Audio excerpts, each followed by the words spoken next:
Can everybody take out their phones? We're going to change the rules. Normally it's rude to bring out your phone when someone's speaking.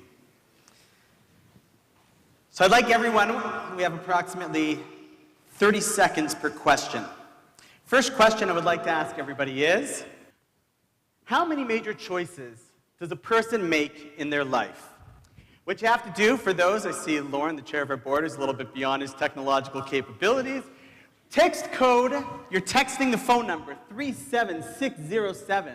And if you think the answer is one major choice, text that number.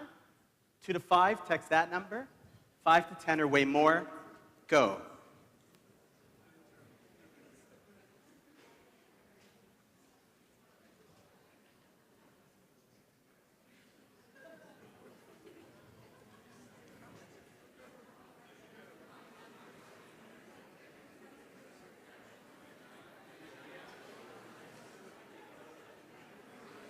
Ten more seconds.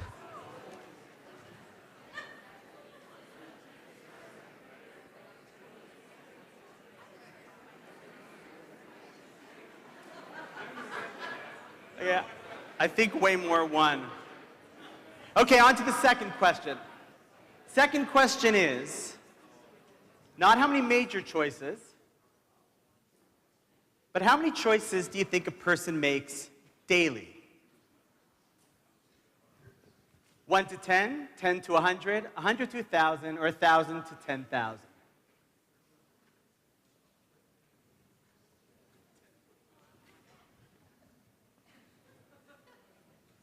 If you're on the brink of 999, you just made one now, so that's 1,000. So up it to the next category.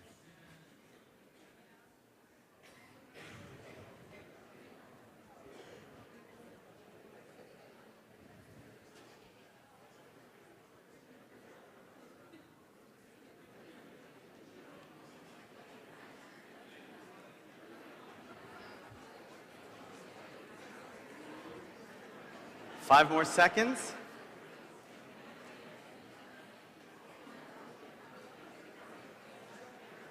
I'm curious who the three people are who said 1 to 10.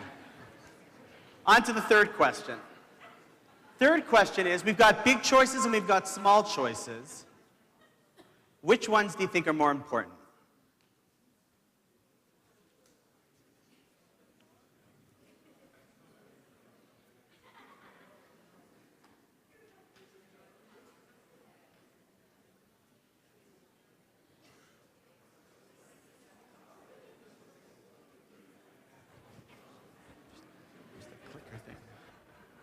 Where's the clicker?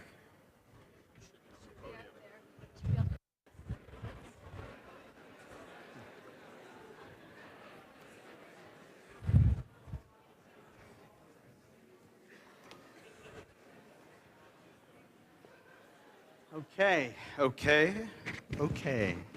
And finally, the fourth question, and possibly the most important question of the four.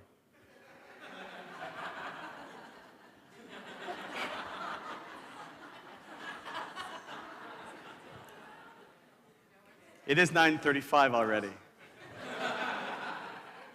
Hey, whoa.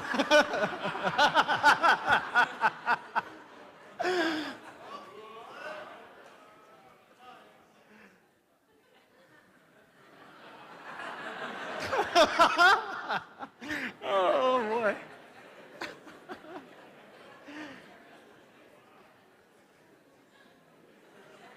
Neck and neck.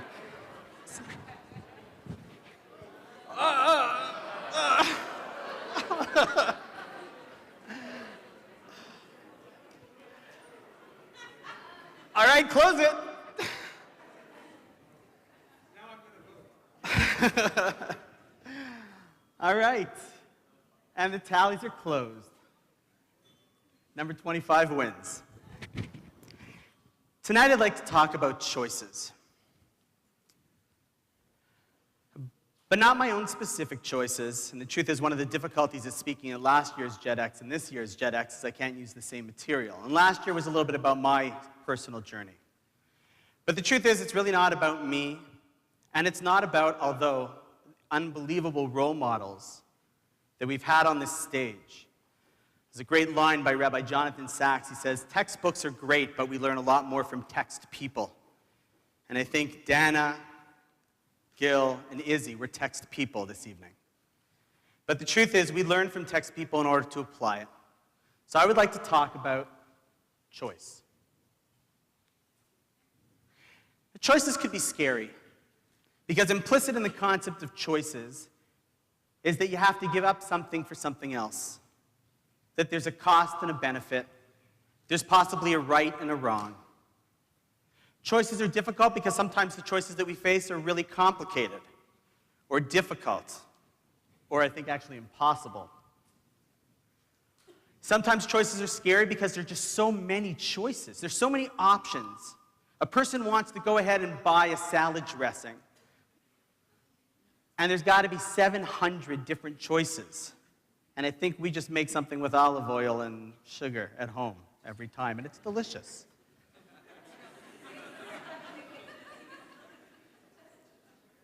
So the question is, when we get to choices, how can we understand choices so it's not something that's constricting, that's limiting, that's frightening, that we run away from choices, which is also a choice, but we rather embrace, celebrate, and learn how to utilize and harness the power that's inherent in the choices, like we've seen these individuals and everyone that I'm looking at has as well.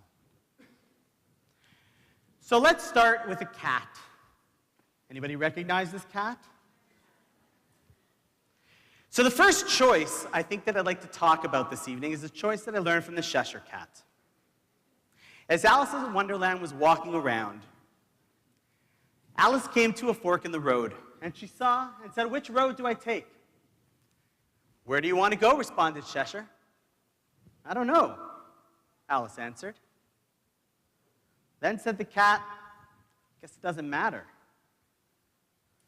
The first thing about choices is trying to figure out what does matter and what doesn't matter, because choices are irrelevant until things make a difference. So the place that I learned this from is actually someone that was referenced by Gil, was Maimonides, Rambam. The Maimonides, in one of his works, has a beautiful passage, and for many years I didn't understand this. The option is given to every human. He wants to turn around to a good path and become righteous, or turn to a bad path and become evil. And for many years I thought the key words were possibly good and bad, or possibly maybe that's just the path, but it's the person, a righteous person or an evil person. But I don't really need the Maimonides, a great rabbi and doctor, a Jewish mother's greatest dream and nightmare, I guess. I don't need him to tell me there's good and there's bad and there's righteous and there's evil. I know that. There's another word that I'd like to focus on. The word to turn. Everybody in life has the option and the choice to make a turn. What does that mean, to turn? It means there's a trajectory. This young lady's looking a certain way, and she'll go a certain way. And as she walks there, she'll hit the age of 30, and she'll go down the path and hit 40, and then 50, and then 60, 70, please God, 120. And this is where you would end up. And very often, I often think of it like the car wash. Cheapest entertainment for 8 kids. And you don't lose anybody. You just go. And you never really think about the possibilities that maybe you can do more. The powerful choice to turn means all you can do is shift a little bit. Now, it's nothing great. I'm facing this way in the room, and now I'm looking over here. And you might think it's not significant to turn. But when a person turns and says, wait, that may be where I want to go to that corner, the trajectory is different. You might not see it in the first couple of years when you're 30. But that difference between the two people who started in the same space by the time they're 40, 50, 60, and 70 will be worlds apart. It's not about two different people, though. It's myself, who has two different paths that I can go down. See, that one choice of where I decide to turn will have, I think, two major implications. Implication number one is, as a result of where you turn and what your focus is, that will go ahead and define a completely different set of choices. What this person deals with over here and the person on the other side will be totally different. What their family life will be like, what the struggles and challenges, the opportunities, the character traits, the values, They might have started in the same elementary school. They might have played ball hockey or street hockey together and might have had the same dance club when they were 6, 7, or 8. But as people take turns, over time, those trajectories aren't parallel, but they run in totally different paths. And therefore, the choices that a person makes when they turn possibly is the most important choice because it'll change the entire landscape of not other people's choices, but your own. But I think there might be a more significant one, because the truth is it's hard for people to go ahead and imagine, what would my life have been like had I? And there's nothing, like one of the presenters said, that you can do about had I. There's only now. The second part of where a person turned or focused redefines what is right or wrong in a choice that that person will face either way. Meaning it's not about different lives, but it's how I reflect or react in the specific given situation. Let me explain. Imagine a person is focused on success. Now, I say success just as a side caveat, because as soon as I say success, many people often think that means we're talking financial. You should be saying what kind of success. There's success in many different areas of life. But very often we think success means something, so we don't take a turn or think about that. Just like if I'd say, wow, what a beautiful person, we think physical. That person has everything you could ever imagine. We think that means wealth, but it could mean strength, like we saw. So a person wants success, but here they mean financial success. So what happens on any given morning of anyone who's financially driven? They wake up, and let's say they have a family. So they wake up, they get dressed, they eat some breakfast, they go out, and they do their thing. But life happens along the way. So let's say this particular morning, let's say Gil wasn't traveling to Vancouver, but he was going to some business meeting downtown. And all of a sudden, a person, not using Gil as a real example, let's say an individual who's driven only for success, financial success, gets up and he says, I've got my favorite suit, the winter suit. It's the closer. He puts the suit on, and as he's putting it on, one of the sleeves tears on it. And he remembers that his wife was going to take it, or his grandfather was going to fix it, or his maid was going to, whatever. And he starts yelling, what happened? Where did God? I got a meeting, whatever. She's upset. They're yelling back and forth. Again, fine. You know what? I got to just get to my meeting. He's super prepared. She's super organized. And they're always half an hour ahead of the game, so they switch their suits. Right? As he's going down, he comes into the kitchen, and possibly the hardest thing to get past is the 1-year-old eating oatmeal. He tries as hard as he does to say, oh, you're so cute, and run past, because he's already on his second suit, and he's got his favorite tie on, and a projectile of oatmeal comes. The kid splats all over the tie. Oh, you little... starts yelling, going crazy. The poor little kid starts crying. He runs in, changes, fine, got his new tie, got his new suit. Goes outside, and now his older 4-year-old is waiting for carpool, playing in the plants as she sits there and rolls around in the mud, and comes up and says, Dad, I want to give you a hug. He's like running away from her. She's chasing around, finally gets him, and he goes ballistic. This is the third suit. He's already now to his third tier. It's an important meeting. He only wears that for the $50,000 deals, not the $1 million deals. He starts yelling at this kid, why'd you touch me? What's going on? And the kid starts crying. Actually gets a little scared of him. She doesn't want to go to school. He goes off to work. He goes off to work as he's walking through the office. Now he's late. As he's walking, someone knocks in, and all of a sudden his presentation goes smashing on the ground, and the office hasn't heard yelling like this in years, but he closes the deal. And he wins. Because he's driven, and he's got a focal point. Imagine if the person turned and said, you know what? My focus is not how am I going to be successful financially, but how am I going to be the best person who's just always happy? Sounds a little fluffy, I know. But my goal is to just enjoy life and have people say, hey, what a great person. Gets up in the morning, suit tears, could start yelling, but what's the point? So he just switches his suit, walks into the kitchen, sees his kid. Oh, he wants to play a little bit. All of a sudden the kid flings something. This is hilarious. Takes his phone out, makes a selfie. On my way to the thing, but my kid makes me change the suit. Isn't he adorable? As he's going out there, the kid is playing in the thing. She's so cute, he can't hold back. Oh, just give me a hug. Who cares? I got another shirt that's back from the cleaners. And as he's walking down, all of a sudden to his presentation, maybe he sees someone else's tablet fall, one of his assistants. And as opposed to yelling and berating him, he says, here, you know what? You probably can't afford another one. Here's a check. Go get a new one. Sorry, probably my fault. The exact same morning, but with a different attitude, a different approach, and a different goal, they really are living in different places. All just because of their turn. It's that simple. But if it's that simple, then what bothers me is, Why don't people often do that? Where is the goal that I want to go to? If it's really that hard, then just do it. It should be simple. They tell a story of a pilot who gets on the loudspeaker and says, "My friends, I've got good news and I got bad news. Bad news is we're lost and our navigation system is down. I have no clue where we're going. Good news is we're making great time." We're so busy getting there so fast, and especially in today's day and age, that we never focus on where we're going. And we get stressed. And then a person hits 40 and they hit what they call not midlife upsetness, but it's a crisis. Oh my gosh, how did I get here? When did this happen? How could that have taken place? Many people have 5 years, 10 years to get there, and then it happens. And they wonder, how did I get here? I didn't choose this necessarily.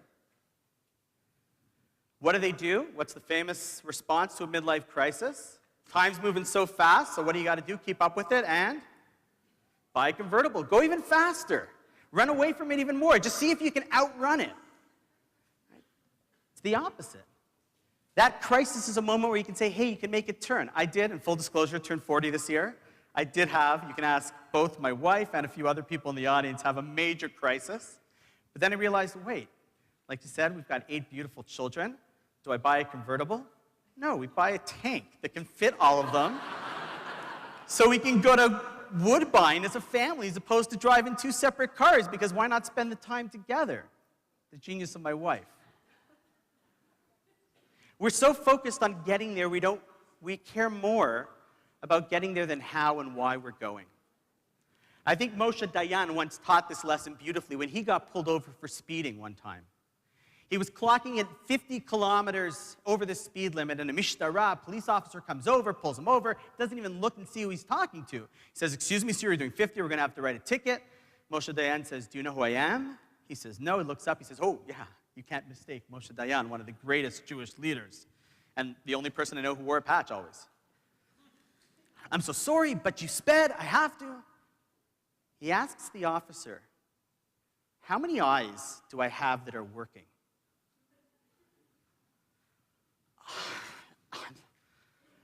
"One, sir." "So I have one eye. Do you want me to look at my speedometer or where I'm going?"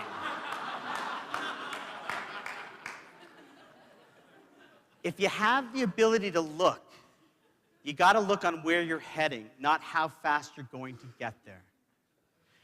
So that's the first, that's turning. But we had a poll, and the poll that we had was about decisions. Which decisions are more important? And it was actually pretty tied. We've got big decisions in life, not a lot of them, and we've got lots of small decisions in life. Which are more important? I'm here to tell you the big decisions are more important. And if you said small, you're wrong, because I'm a rabbi. And I got a check mark. Why do I think big decisions are more important? Because there aren't really so many of them. And everybody told different stories of what those were. Izzy said what was important: attitude, the way you respond to things. Gil spoke about 4 or 5 categories. Dana so eloquently spoke about how you take situations and what you do with them. You don't have a lot of defining moments. So you got to get them right. I'll give you an example. Let's say a person wants to go to London, Ontario. It's a thing called Smash Bash, which is apparently fun and no place for a rabbi. If I said you have to get to London right now, what does it take to get to London? Think about it. If you're parked on the other side of Yonge Street, you're going to travel 120 miles. It's going to take you, according to their speed at least, 2 hours and 7 minutes. And how many decisions will you have to make to arrive there? 1. Your one decision will be, you can't read it, small. You're going to go straight on Yonge, you're going to take a left on the 401, and you'll just keep driving. And 2 hours later, you'll end up somewhere. You get that one decision wrong, I don't know, you end up in Kingston, and that's no fun, but you'll remember your university experience.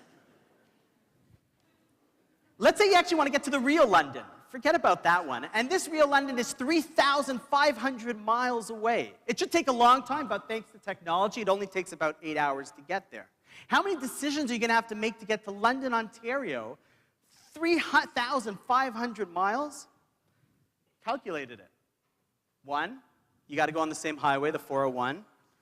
2, you got to turn off on the 409. And 3, you got to get into the airport and on your plane. And then 7 hours later, you're in London.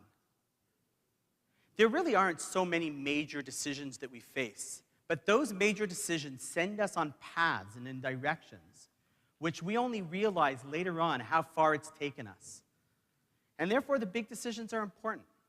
Now, there are some big decisions like taking advantage of the moment and having a dream, and we have our own version of that, let my people go. And these are monumental times in history that average people, maybe not average, but people that made decisions and choices because they realized that there's an opportunity. So I'd like to share with you 2 choices, models of choices on the big decisions. In a little while after Passover, after Pesach, we come up to the next holiday called Shavuot. And on Shavuot, we read a story about an individual who was the great-grandfather, became the great-grandfather of this person over here. Not the big one, the little one, King David. Right? Also owns a lot of pizza shops in Toronto. King David had a grandfather whose name was, anybody know his name? Boaz. Anybody here know a person named Boaz? Any Boaz? Anybody hear the name Boaz? Chances are the reason why you know a Boaz is because there was a person named Boaz who thousands of years ago had an opportunity to marry this wonderful woman named Ruth, and he did it. They built a family together and produced children, grandchildren, and great-grandchildren, eventually raised King David, and really was the greatest leader that the Jewish people ever had, and sing songs about him to this day. He wasn't supposed to marry her. There was supposed to be another person that was really supposed to court Ruth. Anybody know what that person's name was? I guarantee you never heard anybody officially called this name. And if you say, well, it's not fair, we don't really know the Bible off by heart, neither do I, but this name I know I don't know, because if you open up the Bible, the name of the individual is Ploni Almoni. That's what our book writes. It's like a comic, right? Translation, John Doe, or in Yiddish, Joe Schmo. There was a guy by the name of Joe Schmo who was supposed to, what, Joe Schmo? What's his name? Who cares? Why? Well, he was supposed to marry her. He decided not to because he was worried about his reputation. Look what happened to him. I don't even know who he is. But Boaz, I got 3 friends named Boaz. And literally yesterday, someone texted me, said he related to Boaz Lipner, who's a scuba diver in Eilat, who I never heard of before. But he's a Boaz. Boaz made a decision. His name lives on. This other guy, he missed it. I don't know who it is. Does it matter? Not on the big scheme of things. There's so many people that come and go. We'll give you a good model, though. Before Passover, we had another holiday. That holiday was called Purim. Queen Esther. Really short story, although a lot of you said I can go as long as I want, so I can make it a long story. But short story is all the Jews were going to get killed. Ahasuerus killed his wife, got a new wife. That wife's name was Esther, a nice Jewish girl. I don't know what she was doing in a king's palace, but she was there, living happily ever after. Haman wants to kill the Jews. Mordechai goes to Esther and says, Esther, you got to save everybody. Esther says, I don't think I can because this king has a habit of killing queens that he doesn't like, and I'm his queen. I'm scared. Mordechai is faced with genocidal destruction of the Jewish people, and Esther's scared. So what would Mordechai say? How about something like, come on, what are you, crazy? You got to do it, we're all going to die. Or take the other approach, Jewish guilt. No, you're fine, don't do anything. Yeah, we'll all be dead, but you'll be happy, right? He doesn't say that either. He says a really instructive, I think, life credo on choices. Esther, for if you remain silent at this time, relief and deliverance will arise for the Jews from another place. Esther, we don't need you. Jewish people will survive. Everyone says we're worried about the Jewish future. Not worried. The Jewish future will always happen. We've survived so much worse than we're surviving in this generation that'll happen. But what? Your father's house will be erased, right? And who knows whether you have not attained royalty for such a time as this. Esther, we'll make it with or without you. You, on the flip side, who knows? This might be your moment to shine. You're faced with an opportunity, a choice. Grab it. What happens if Esther doesn't grab it? There's a book that's not called Megillat Esther, the book of Esther, because Esther's the one who isn't the hero. He says it's not about the Jewish people. Don't make choices because you care about the Jewish people. Make the right choices because you care about your life. And God cares that I should be able to make a decision, and that's why I'm in that moment. At that point in time, Esther, take it. So those are big decisions. Big decisions are important, and there aren't a lot of them. But if big decisions are important, does that mean small things are irrelevant? Well, obviously not. We're actually neck and neck, almost half and half on that vote. See, the small decisions can't be unimportant because that's really who I am. See, you are actually the decisions that you make. What you're looking at right now, 40-ish-year-old Rafi, aside from physically what I look like, which is also because of some bad choices that I keep making every time I see chocolate cake, I'm a product of my choices. And when I look out at you, the people that I see, those who I know well, those who have done tremendous things, didn't just wake up one day. Don't be fooled to think that somebody wakes up one day and does things that are great. It's because their small choices over time build them into who they're going to become down the road. Because every single decision, every choice, every value that I express or don't express, everything makes a difference into building who I am. It's great when both choices, big and small, were right no matter what you chose, because they're both important. To recap, we've got 1, setting your stage of choices, knowing which way to turn, what your goal is. It's so important to define the rest. Number 2, the big decisions are really important, and if my clicker's on, number 3 is that what really matters is also those little decisions. But the key to it all is what perhaps we would say, talk is cheap. People can talk about choices, wonderful presentations about choices, philosophy about choices, but talk is cheap. Or the way our ethics of our fathers say in our tradition, the main thing is not study but doing. But I think it got really nailed well by Nike, because all they need is a symbol. You got to just do it. People sit there teeter-tottering about making important choices, and at a certain time, you got to just jump in and say, you know what, life matters so much, I'm going to make those choices. But Rafi, we didn't talk about how to decide what's right or what's wrong, what's good or what's bad. So for that, I remember seeing a quote by a former president of Notre Dame, which I think is so brilliant, so beautiful, and I think so true. See, we think making the right choices is tough. It's easy. Deciding to make the choices is tough. My basic principle is that you don't make decisions because they're easy. You don't make them because they're cheap. You don't make them because they're popular. You make them because they're right. 99% of the time, we know what the right choices are to make. They're just a little difficult, or we're going too fast to think about it. At the end of the day, choices are only as effective as we execute to those choices as well. I hope that the choice of coming here this evening was one of those good choices that will lead towards that as well. And I really appreciate the opportunity to go ahead and take this time to share just a little window into what I think has been some instrumental thoughts on choice over the years.